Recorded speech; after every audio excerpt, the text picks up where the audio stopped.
In your life, you deserve to be more, do more, have more, and give more. And now the Becoming More podcast with Dianna Kokoszka.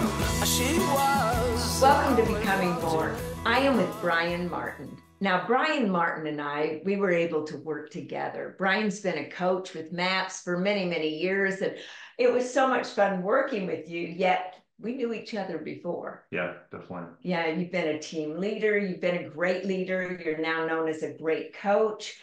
Right. So 4:30 in the morning. Yeah. Why 4:30 in the morning? Yeah, so we have 3 kids, right? So I have a 15-year-old daughter, a 13-year-old son, and a 4.5-year-old son, Okay. right? So 4.5-year-old has been, all of our kids have been early risers at that age, right? So he's been waking up for a while. It was 5 a.m., then it was 5:30 a.m., then it was, now it's pretty consistently about 6, right? So I get up about 6 a.m. So when I started deciding this was going to be a morning activity, like before anybody else was awake, part of it was I didn't want it to take from family time to do it, right? So I thought, well, I'd rather, go to sleep a little earlier and get up a little earlier to have this done. It also makes it harder to negotiate when it's so early in the morning. So I said, well, what I'd like to do is wake up, run, shower, and everything before my son wakes up. Mm-hmm. So my first thought was I can wake up at 5 and do it. So I started doing that. And there's a couple of days that, I would come back and he's awake, right? Or I would come back and start showering and then he'd come in. Well, now I'm all wet, like how can I jump into, hanging out with him? So I started pushing it a little earlier, 4:45, and it was pretty close.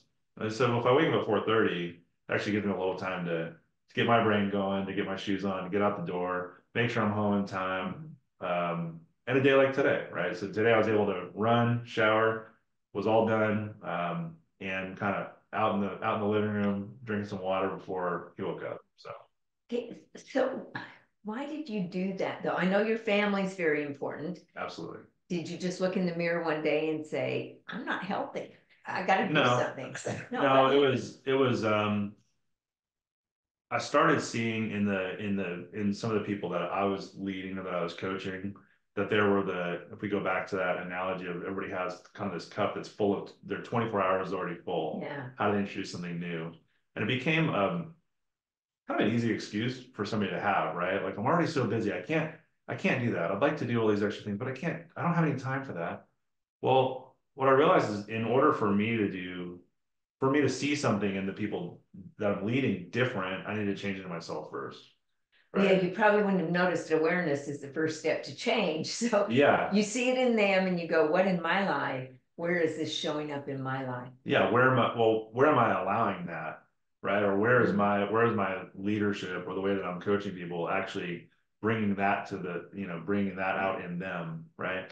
So what I started looking at was what's something that I could do that would be a benefit to me. I also looked for something that, selfishly, I just looked at it and said, I'd like to be able to do that because I'm gonna get all the health benefits. I'm gonna do everything else. There's plenty of studies out there. I don't need to convince people about what it is, but I thought if there was one thing I could do, the next layer for me in my health, what would it be to improve that? It was running, and so, but it was also something where I looked at, if I'm doing that every day, if that's something I'm adding in every day, it really gives me a place to challenge people from a different level and say, I understand that you're having a challenge adding this new habit into your life, and I'm very well equipped to help you with this because I'm also doing it. What you remind me of is Gandhi. When the mother takes her child she said, I want you to tell my child not to eat sugar. Yeah. And he goes, okay, only bring your child back in 1 week. So she brings the child back in 1 week, and Gandhi says, don't eat sugar. And she goes, why didn't you tell him that last week? And he said, because last week I was eating sugar. You can't tell somebody to do something that you're not doing yourself. And that's what I heard in that. It's brilliant. And I trust that you all heard that as well. It was brilliant advice. Yeah. When you're hearing it from other people, maybe you're hearing it because you're doing it yourself somewhere in your life. Yeah. And that, a lot of those things, like I talk about parenting a lot because that's one of my priorities, right? Is being a great dad. And kids are the best at that, right? You see something come out of your kids and you go like, where did that, I know it must have come from me. I don't know if I'm gonna take for that, right? But Oh, we want to take credit for all the good things, right? I'm taking credit for everything great, right? Oh yeah, they got that from me. It's like we've always taught our kids like to question a lot of, not just take everything the way that it's presented to you. That's good. Ask questions, look at is there another way that it could be done? Are there other possibilities, right? And of course, then you have teenagers and they start doing that to you and you go like, listen. I tell you to do that for everybody else, not for me. So you want your children to become more real. Oh, absolutely. I mean, let's face it, everybody wants their child to actually be more, do more, and have more than they do. Or at least if you're a good parent, you do, right? Yeah. Values are important in becoming more as a human being. Yeah. How do you instill values in your kids? I would say the greatest way to instill anything in anybody is by example. So if you want to have people if you want to have kids that are generous or people you're leading to be generous, then be generous, right? Allow them to see that in you consistently. I love what you just said. Allow them to see it because, I was taught like you give generously, you just don't tell anybody about it. And what I realized is that when my kids were growing up, they didn't realize how much was being given. Yeah. I mean, time, money, all sorts of things, because I kind of kept that to myself and I didn't point it out. And then one day it was like, they're not going to pick up on this if they don't know. And so to tell them, our goal is to give away $1 million a year. It's been my goal since I was young. Yeah. I've not yet made it. We got close last year, yet to literally make that. And I don't say that to brag. I say that to set a goal. It's an example. Let your kids know what it is. Yeah. Well, it's what you said. It could be money. It could be time. Some people go, well, I don't have enough money to give. Okay, great. It could be time. It could be the energy you give to something, right? Right. It could be when it comes to relationships, it could be the attention, right? Or are you being present? Being present in the moment. That's a huge one. Yeah, right? especially for parents. It's are you like the conversation you're having, are you in that conversation or are you thinking about the next thing that's happening tomorrow or the next week or next month or what if this happened, or are you just present where you're at for that moment and in the next moment you can be present in that moment. Yeah, and being present is a great energy. The kids feel it. But it's another way you can be generous, right? Yeah. So if you're generous with people with that, others will see that in you. And then I mean, everything we're talking about is modeling, right? So you can apply it to business, you can apply it to whatever you want. However, it's gratitude. Yeah. Oh, I want to go there for just a moment. Yeah, I know I kind of interrupted you. I'm sorry. Yeah. Yet teaching our kids gratitude, we have to say what we're grateful for every morning, right? Yeah. And because what hit me with that was generosity and gratitude. They're kind of like a two-lane highway. Yeah. They go together. People that are grateful are very generous. And so how have you instilled gratitude into your kids? A lot of it is it's being purposeful in recognizing the things. I mean, even when my kids were little, right? I would when I'm doing bedtime, I would pray with them, and I have a simple prayer. There's of course things that I may bring that are individual to me, but especially with my kids and they're young, I'd say like help us to be grateful for all the things that have been provided for us, and help us to be grateful even for the things that we failed to recognize. Yes. Because I think there's because you can be grateful for a lot of things, right? But there's a lot of things that you don't see every day, and there's experiences you can have in life that teach you that you don't realize all the things that have to be going right every day. Even for the two of us to be sitting here today, right? Billions of things have already worked perfectly in order for us to be sitting here. So are we going to focus on the couple of things that may not be perfect today? Or should we search and be grateful for all those billions of, I mean, as many as we can, right? And have an attitude of gratitude for that and to find more of it. Yeah, the one part when people say be grateful for all things, like something bad happens and they go, oh, you have to be grateful for it. Oh, I think that's a bunch of hooey. I think we're to be grateful in all things. Yeah. Never have I ever read or heard be grateful for all things. Yeah. Only in all things. So as we're going through those challenges, be grateful for what we're learning, grateful that we're breathing, grateful that we're living, yet you don't have to be grateful for somebody being rude to you. No, I guess what I've learned personally and what I've seen in others is that in the moment, it may be hard to be grateful because you don't know all the things that you're learning yet. You may not know how that's going to change your perspective or the way that you see things in the world, right?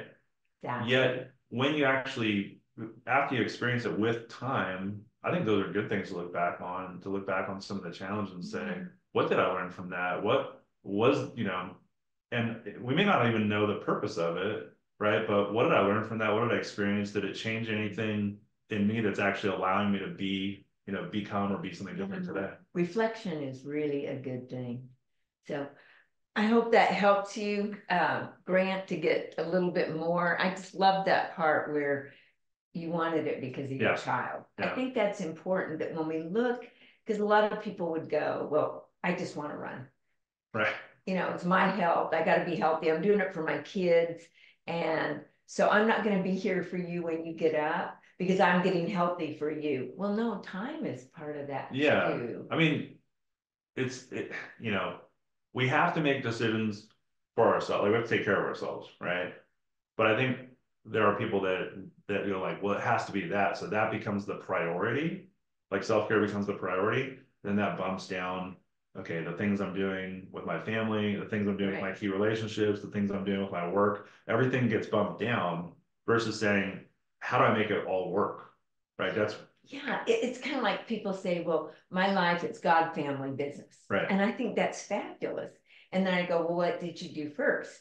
Yeah. Well, I got up and did my emails. Okay, well, that sounds more like business came first. And so, no judgment. I'm just sitting there going, sometimes we say things, yet we don't act upon in those priorities. Yeah. So if it's God first and you believe that, then you would be getting up and reading the word or praying or doing something first. Right. And then you would go family and maybe you do like the running. Yet family was first because you did it before your kids got up. Yeah, I think it's about, I think it's a good way to say it is like the why behind what it is that we do, right? So are you doing that for yourself? That's good, right? But look at your priorities and think like, are the things stacked together? Or do we actually, is there a way that you can serve your family and, I'm not saying you have to stack everything, right? Like if somebody goes, they want to go run and be in silence or something, great. Yeah. I use it as I listen to books while I do it. I listen to audiobooks.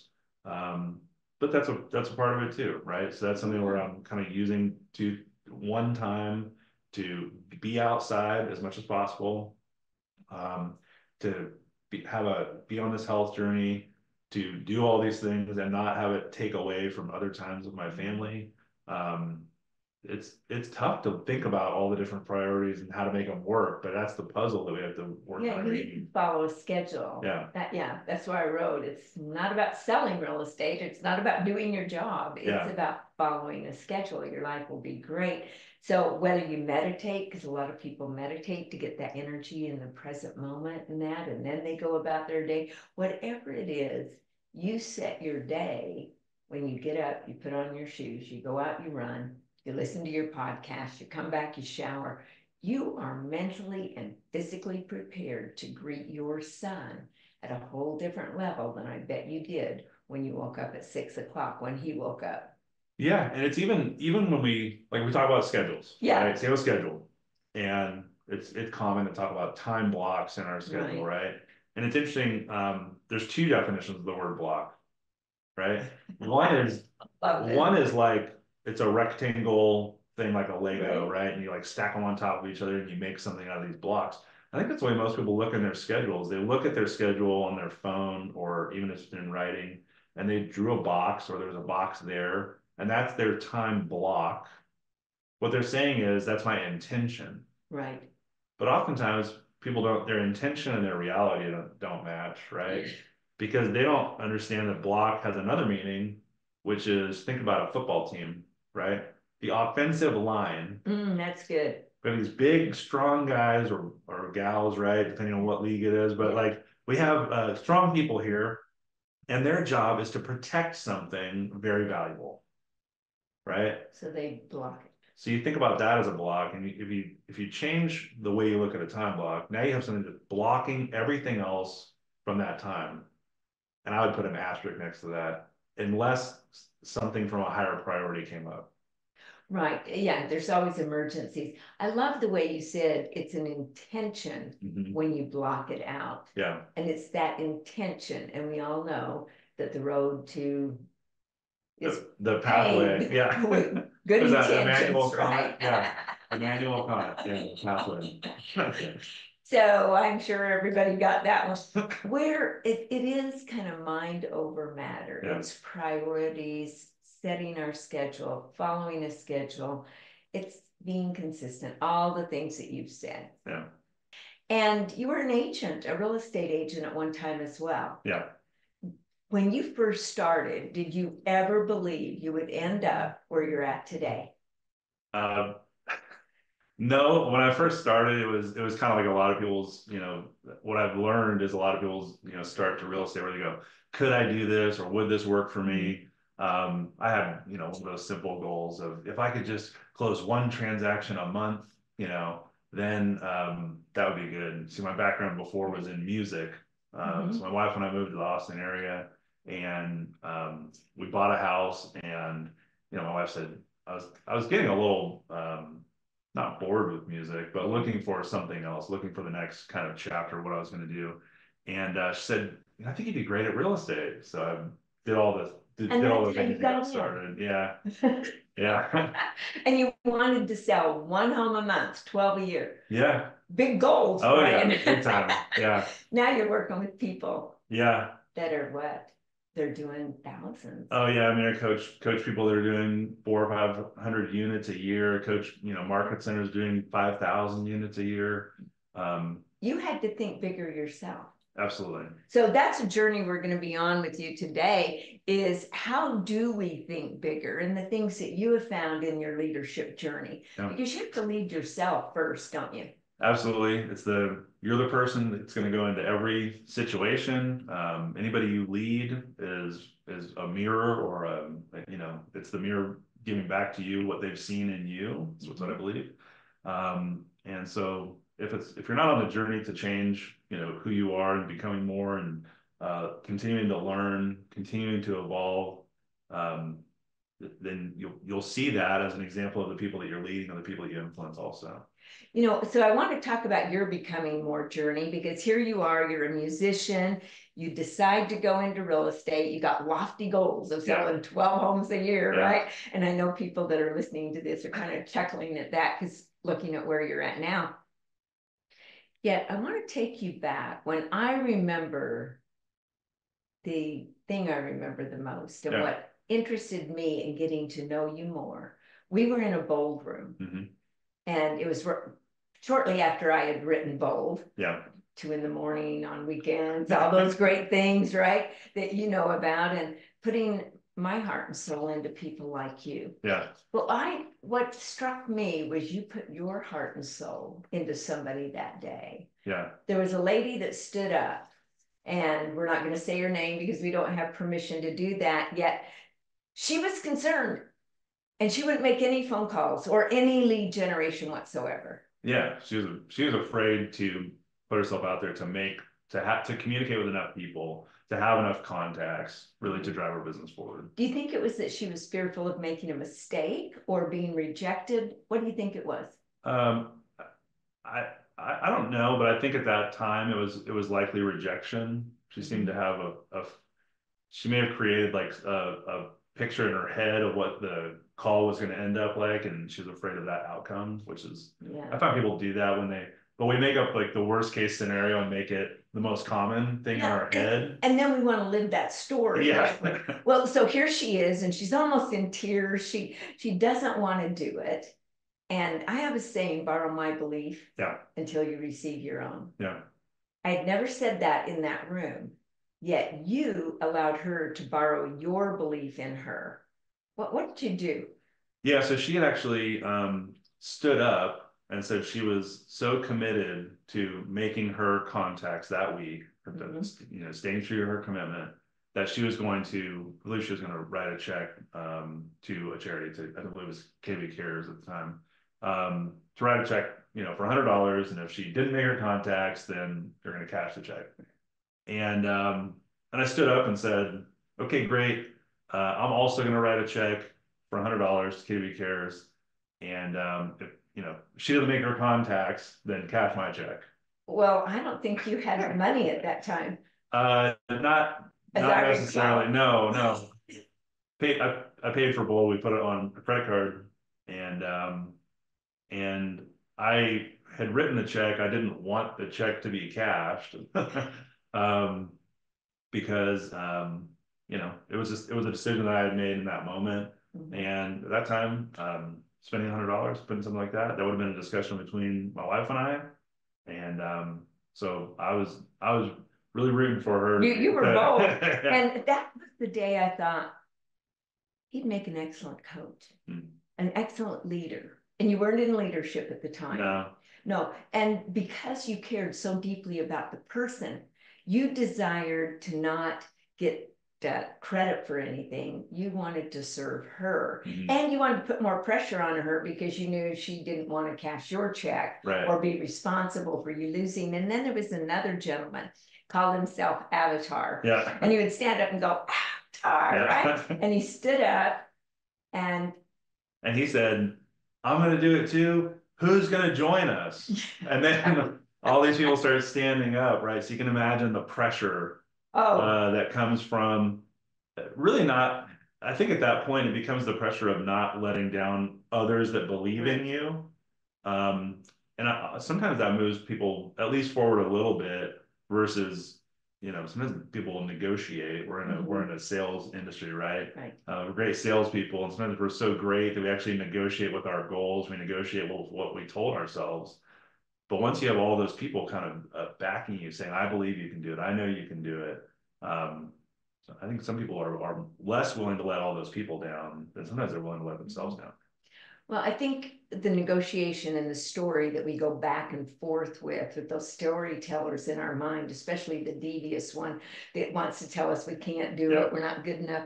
So I want to go in that direction of how important is it for leaders to watch their words, for coaches or anyone for that matter, even with our children, to watch our words because of what happens. Oh yeah, I think it's watching words is important. You brought up children. I have 3 children, and it's a lesson that I think a lot of people learn either as a parent or as a leader or people you lead in the community. It's that old saying, right? People watch what you do more than they listen to what you say, right? So then the words are that much more important. So if we're choosing a word that limits somebody, and that's the word they choose to hear, it won't actually matter all the things they see you do because they're seeing it through a filter that's negative. So what you're saying is our words are helping to put the filter of the story that they make up. In fact, those words may even be the story itself, right? Yeah. And so it's especially whoever you're leading, if you see yourself as a leader, you're developing a filter in somebody else's mind. So they're going to see the world through that. They're going to see your actions through that. They're going to see your example through that. Yeah. So if it's a limiting word, then they start looking for the limits in everything that they see in life, including how you lead. If you use empowering words, they're going to feel empowered in all the things that they see. If you use words like blessed, right, they're going to look for more blessings. Right, or I'm grateful for you. I wonder how many leaders actually tell people they're grateful for the things that those people do. it would be, I mean, it would be interesting to see the difference that it causes, not only in mindset or the way that people feel, but also in their productivity and the culture that's created around, you know, a leader that is not only saying they're grateful, but developing that in other people, that culture. Well, you know, I have that saying, people grow into the conversations you create around them. So Yeah. what conversations are you creating around the people that you lead? And those conversations have to be consistency. So Brian, what have you found? How important is consistency in a leader? I believe that there's a lot of times where we talk about priorities. Yeah. People talk about priorities. People talk about goals. I believe that priority or that kind of focus is actually, there's two things that create that. It's consistency, you know, and intensity. Okay, so no pressure, no diamond, right? And Yeah. you've got to have consistency and intensity. Talk more to us about that. Yeah, so I think it's I'll give you two examples, right? So one would be all intensity, very little consistency, right? So that's somebody that looks up once a month or once a quarter and goes, "Oh, I'm off goal," or the business is off goal, and so they bring a you know, a big, you know, conversation to the rest of the organization or the people that they're leading, and they're going, "Hey, everybody needs to do this," and it's a big, you know, they're screaming at the top of their lungs, Oh, right? That's all intensity, but very little consistency. right. Then there's something that I learned from you is when you read and look at your goals every day and you speak to the most important things every day, the intensity can actually be lower because the consistency is so high, right? The consistent being purposeful with what our true priorities are is such a high level that the intensity, you don't have to jump up and down and scream and yell. You can actually just look at it and say, like, hey, we're in this together, and now let's go figure out what we're doing today to move this forward. Okay, so we're in this together. How many times do you say to people, I need your help? Uh, a lot. I mean, if you want to think big, I mean, one of the biggest things I've learned is when I looked at myself, when I was getting started, right? You can say things like, "Oh, I just closed one a month." Okay, great. Well, then how do you do more than that? Well, then you say like, well, I can do more. Okay, great. So could you do two a month? You do three a month, four a month, whatever. But there will be a limit to which an individual can look in the mirror and say, I can do more, right? So I actually think the faster you can move to moving somewhere where you say like, I need help with this, or can you help with this, or can we work on this together? Now all of a sudden you have a group of people that are working towards a much larger goal. There's great things that happen, you know? So collaboration, I heard in there. Oh yeah. How often are you collaborating with other coaches, with other leaders to obtain the goals that you desire? All the time. There's another strong leader that we both know well, Matt Teeter. He and I we develop programs together. We coach in a program every day together. Yes. And we are on, you know, I kind of joke, but it's true. We connect multiple times a day, on Zoom, on the phone. We have formal times set up. We have informal times set up. And one of the things that has allowed us both to do is take really the data of working with people, right? The patterns you can see in people, or what causes some people to succeed at a high level and some to see challenges. We're both looking for patterns like that. And since we talk to a number of leaders every day and lead people in group settings and one-on-one and everything else, we're able to see these patterns and truly kind of collect more data as to like what patterns are in people. It's like you're doing your own research. Yeah, and then to share it with another person who's also doing their own research, yeah, allows us to see, you know, we're different people that see the same thing, right? We'll say things differently, but I think it's a great partnership and collaboration because we're able to bring different. Oftentimes we'll see similar patterns, but we're bringing it from different perspectives. So to learn from that is, you know, allows me to do more, allows the people that I'm working with to do more. So what are some of the patterns that you see that are actually holding leaders back? Yeah, one we already talked about is consistency. Right. I think when if you talk about being learning based, right? So that's something that has been a part of kind of the KW culture and maths and everything is about being learning based. And I believe that some people learn from a place of infotainment, right? Like it's so they learn from a place of I'm going to go to this and be entertained, and then I'm going to write. You taught me this, right? People write things in a book or in a journal, and then they at the end of the event they put it in their backpack. They forget about it, while they're on the plane. They get home, they put it on their shelf, and they got the smartest bookshelves in the world, right? And but I think what's interesting is there's two things that give people an unfair advantage. One is access to information, right? So we do need to be learning based, and there are parts of our world where people don't have access to information, and it's a disadvantage, right? But for the most part, the people that we're leading have access to a lot of information, and in today's world, we have access to more and more. There's podcasts like this, right? There's awesome books that are being written, like becoming more. There's trainings are available. There's all these things are available so much that you can access to information is becoming less of an issue. The second one is what I think is what sets most people apart, which is the speed of implementation. Yeah. That's the big one, isn't it? I say we're addicted to information and allergic to implementation. Yeah. It's almost like information, I want it, and our brain does want that. So you're giving this information in coaching, you're giving it out as a leader. What do you do to get people to implement it? It goes back to consistency, right? So I actually see a lot of value now in daily leadership and daily coaching. Mm-hmm. So it's just to inspect at a different level, meaning like we don't have to have a big, like where we're looking at everything in so much depth once a week, if we're having conversations every day, or if people, and it could be as simple as somebody checking in with you each day saying, these are the things that I said I would do. Here's the challenges I'm having today. It could be as simple as text. It could be, different systems that we have set up. However, it allows you as a leader to see, is the conversation that we're having, even if it's weekly, right? Or the conversation, whenever it is, right? Is it setting in, or is it another form of infotainment, right? Okay, so you said there was a pattern of consistency that's important. What are some other patterns that you found that either are holding them back or catapulting them forward? I think in today's, specifically in the real estate market today, there's a lot of people that say they would talk about all the challenges that are out there in the world, right? Yet what we would do to work through those challenges that isn't really that different.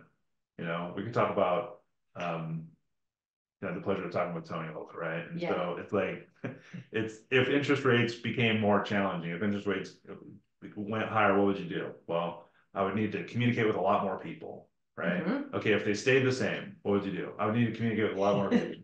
Okay, if they went down, what would you do to think really big, to build your business, to really support your community, to provide all these different things for your family? I would need to communicate with more people.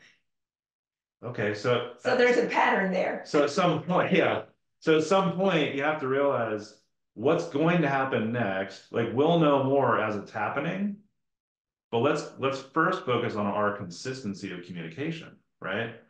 Well, let's look at our challenges, because you said that's what they're focusing on, and what we focus on expands. So if they're focusing on challenges, when you were selling and desiring to sell one a month, what did you do with those challenges? What did you do to work through those challenges to become more?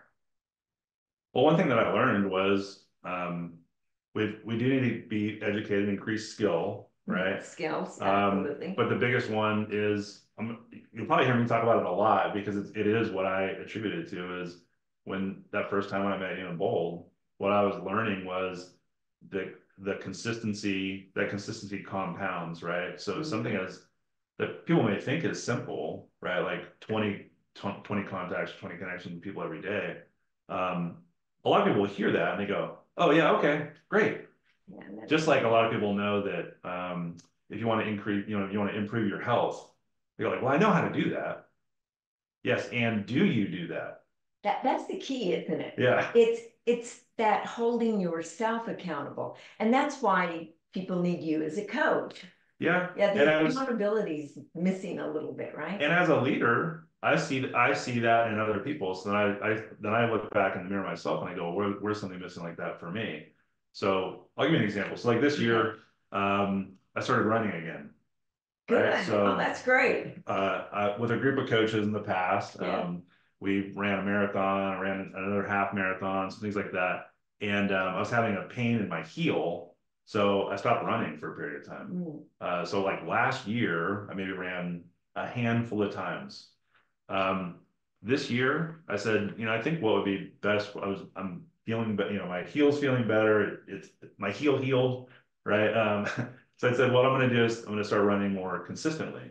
So instead of having, this is just something for me, like you hear consistently You hear it all the time from me because the things that I do, I'm a habitual person, a pattern person, right? So if I can do something every day, I find that I'll have a large result over time. So starting in January, it actually wasn't until the second week or something like that of January, and I said, what if I just ran every day? Instead of a couple times a week, longer runs, what if I just run a little bit? Yeah, a little bit being, for me, it's 3.5 miles a day, right? So since January 12th, so now we're a couple months into that, 4 months into it. There's been 3 or 4 days where I haven't ran.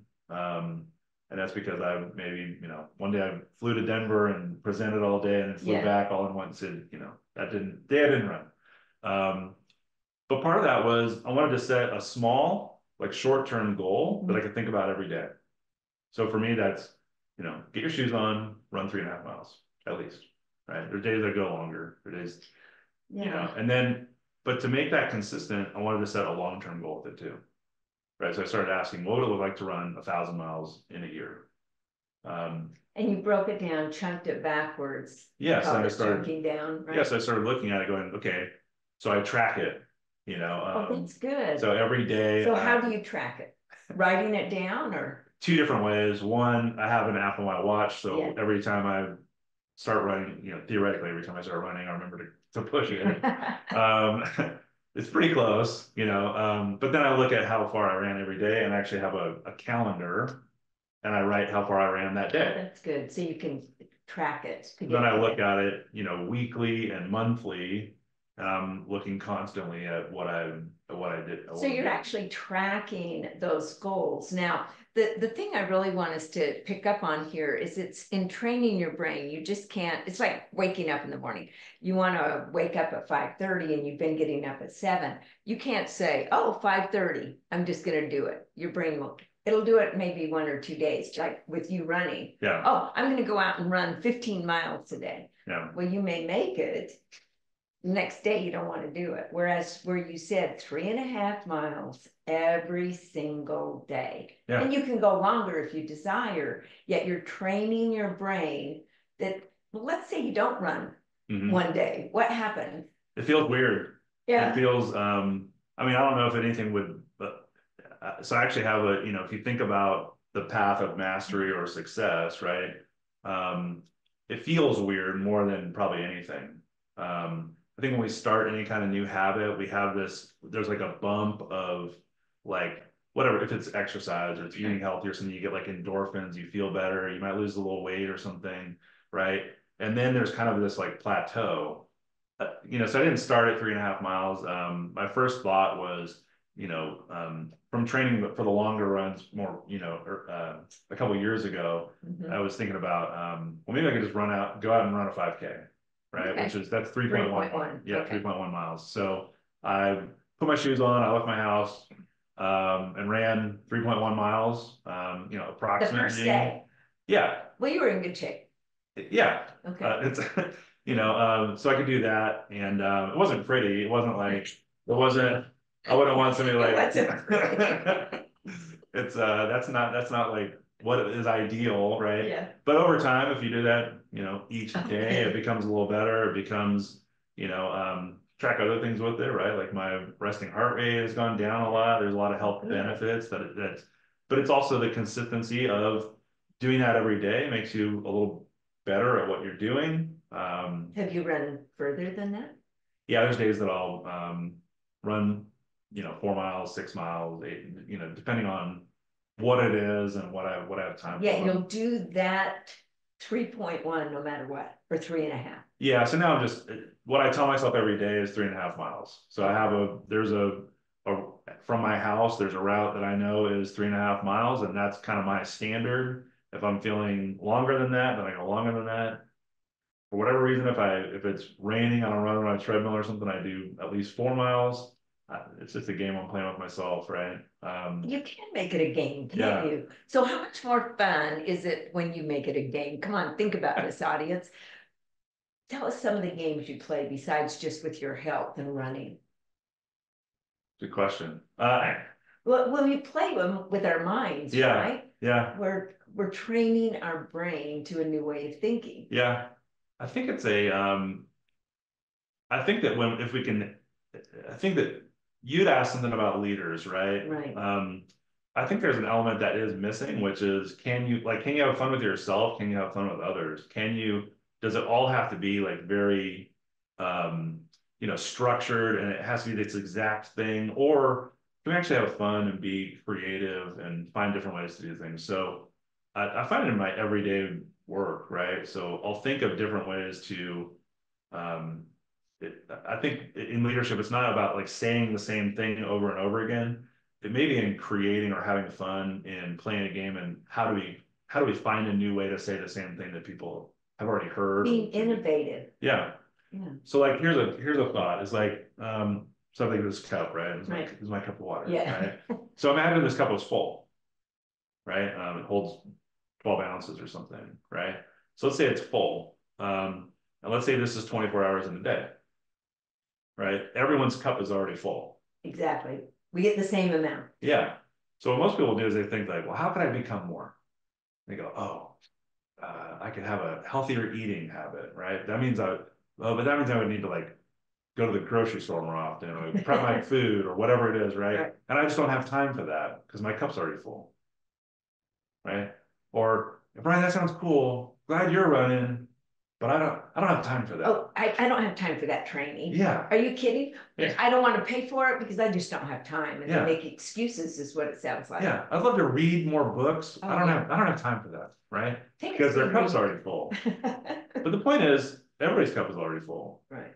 We have to remember we have to pour some out of the cup in order to put something better in. So it's a little bit more of like, to me, it's redefining or redesigning what's in the cup.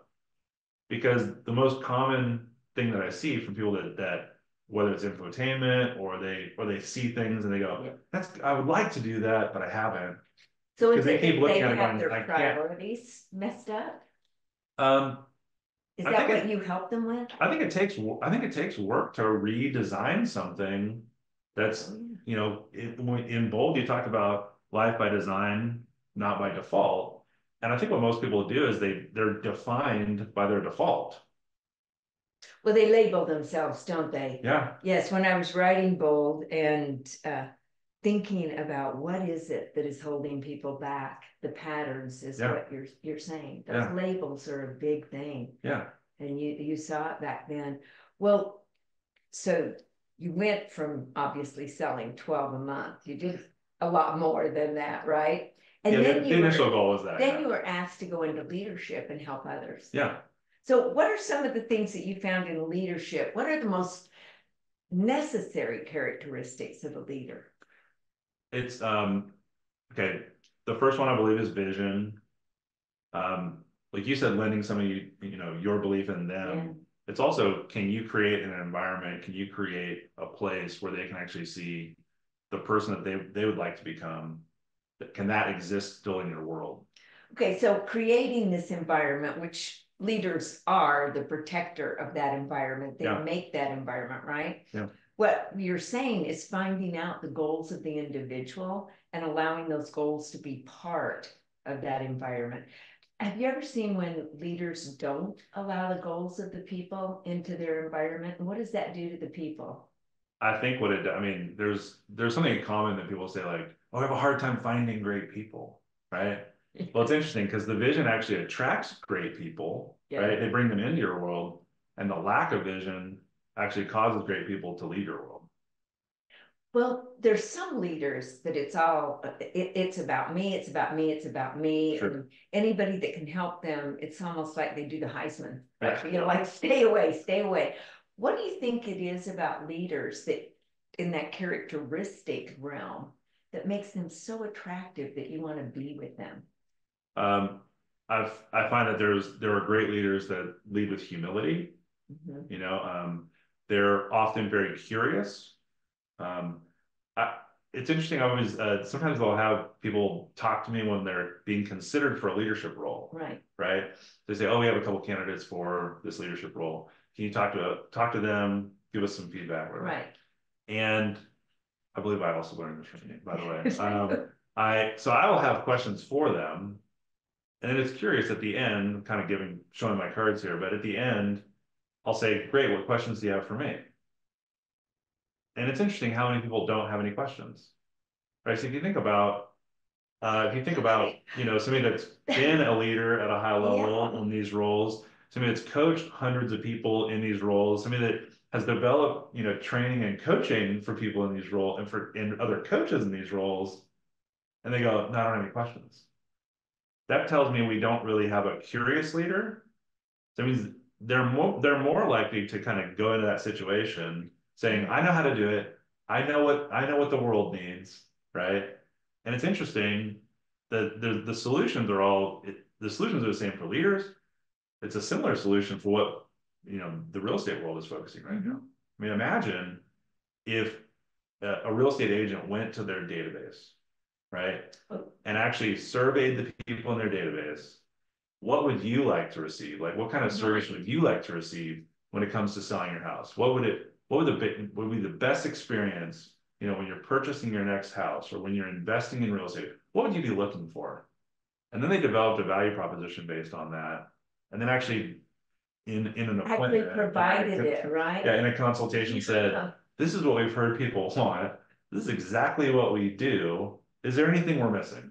So today I've heard you speak about being inventive, Yeah. you know, innovative. I've heard consistency a lot, especially watch the patterns that you're doing consistently. I've heard add value and make that value proposition so people will actually pay you for the services and pay you well, right? And the other thing is that fixed mindset is what it sounded like. The people that think they already know everything. Yeah. Do you really think you can be a great leader with a fixed mindset? No. I don't either. No, because it has to do with perspective, right? So you and I can be looking at the same, even if there's something right here in front of us, right? We'd both be looking at it and we see it completely different. And you're correct and I'm correct, right? We're both right. However, until we can look at it together, or until you say, hey Brian, come sit in my chair, you know, and look at what I'm looking at. And I go, "Oh, okay, cool. Dianna, come over here." Or ask questions, like you said, be curious. Right. Or is it like, can you explain what it is that you're seeing? And do you think everything looks that way, or could I be looking at something different, right? That's curiosity. But it's also the reason I say humility and curiosity is because you have to have a humble, you know, spirit or whatever you want to call that. You have to have humility to be able to hear something that may be positive, maybe negative, it may be opportunity, it may be challenging. However, to look at that and say, if we can figure that out together, will we actually be better? Right. And I think oftentimes leaders can be in a position where they say, "Oh, you can't see the world the way I can see it. So therefore, you're wrong. Therefore, I don't need your perspective." Right. Yeah. You know what? Because what's interesting to me sometimes is leaders will give feedback to other people, but not to the person that needs the feedback. Yeah. Right. They want to tell everybody else. Yeah. What's like, wrong. Can we just have an open conversation so we can figure out the solution versus kind of creating sides and figuring out who's right or wrong? How many people do you have in coaching that tell you all the problems with the leader that's over them? Yet, well, have you talked to that leader? Oh, sorry. Have you talked to that leader about it? And they go, "Oh no, I wouldn't dare do that. I might get fired." And I'm going, "Then why are you talking to me about it?" Yeah, well then let's just keep complaining. Right. Right. When there is no feedback, Mhm. that makes it very, very challenging. So if you're a leader out there, give feedback, both good and constructive. Yeah, I think the best way to get feedback is just, this is what I heard, or this is what I believe was being communicated, and then bring a different perspective, right? It's don't just bring the problems, bring potential solutions, bring a perspective that may help for multiple people to move that forward. It's fierce conversations. Yeah. You know, Susan Scott taught me that a long time ago.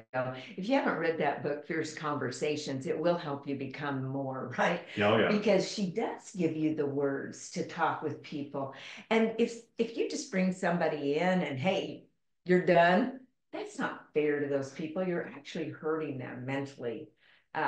Give them opportunity, tell them this isn't working. And so with the consistency you talked about, the implementation, watching your patterns, teaching your brain a little bit at a time, easing that into running 7 miles. Don't go out and run 7, right? Well, I think I kind of think of it like in layers. Yeah. Right. So even I use running as an analogy just because it's a great one. It's simple, right? So day one, the only thing I had to focus on was put shoes on my feet. It didn't even really matter what shoes, right? I mean, because if you're just gonna run once, then you could wear whatever you want to wear and whatever shoes you want to wear. Hopefully not heels. And just go out and do it. Yeah. But just put your shoes on. Yeah. And then day two, it was like, okay, well then somewhere in this 24-hour period, I got to put my shoes on and go do it again. That's so good. And then I got to go put them on again. I got to go do it. So you break it down to the most simplistic thing that Yeah. you can do. But then so that's kind of the first layer, right? Then after a while, when it's consistent, when you go, okay, I did it sometime during the day. For me, it was a consistent time every day. Yeah. So I had to pour something out of my cup, right? And say, well, I'm going to wake up at 4:30 in the morning. Right. And I'm going to run so that I can run and be home and shower and everything before 6. That was my goal, right?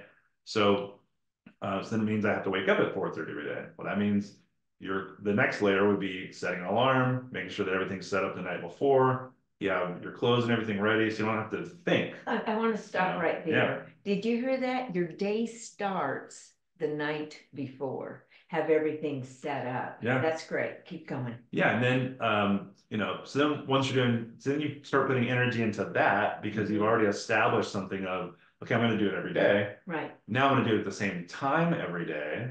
It leads to more consistency. That trains your brain to where your brain, when that time goes off, it has an alarm clock itself. Yeah. And time to put your shoes on, right? Yep. Time to put your shoes on, right? Yeah. Then it's, you can keep going. You can dig as deep as you want to dig, especially even in the lane of running. But it's like, so then you start thinking about it and you go, well, if I'm going to run every day, I better make sure I'm wearing the right shoes every day.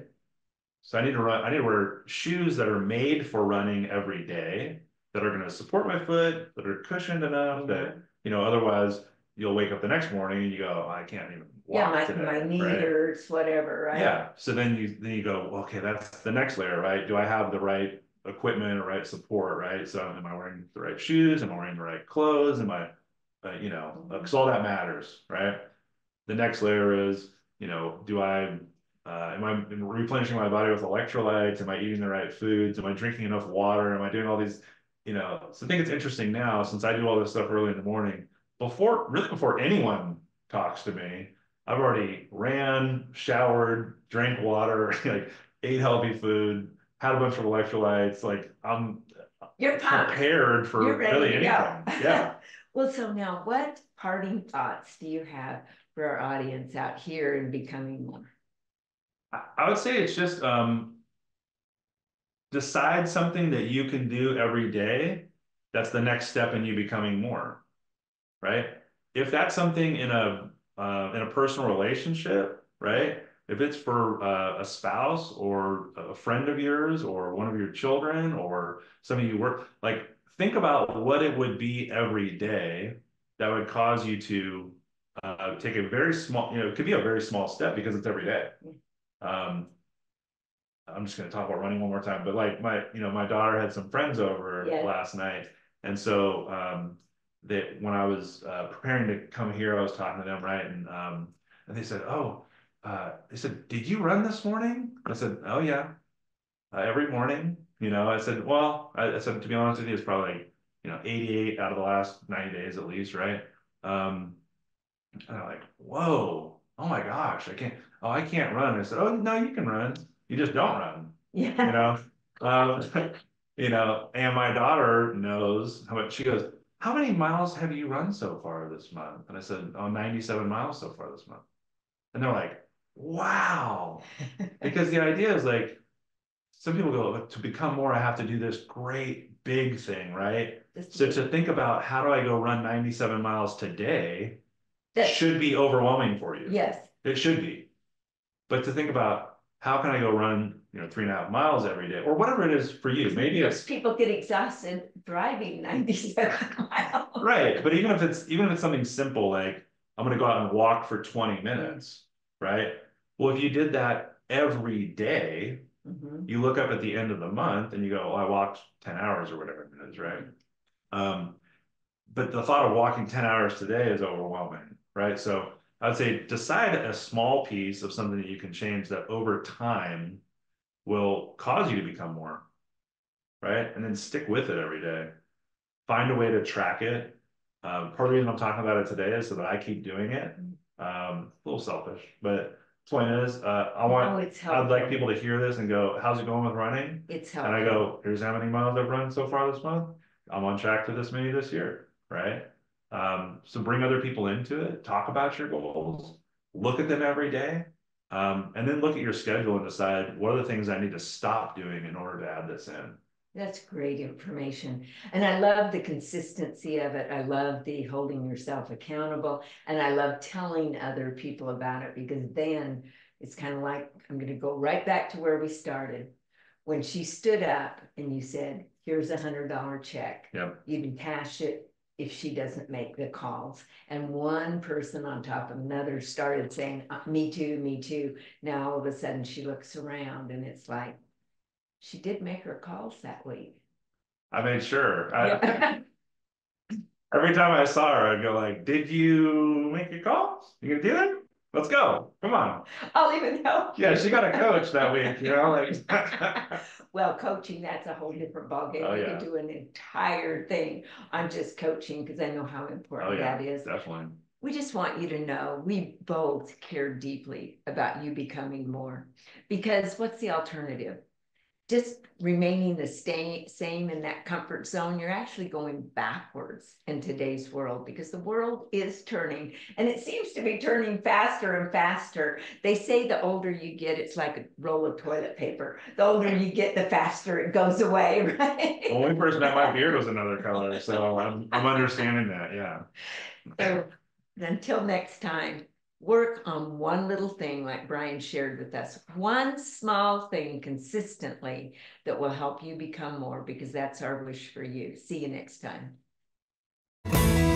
In your life, you deserve to be more, do more, have more, and give more. And now the Becoming More podcast with Dianna Kokoszka.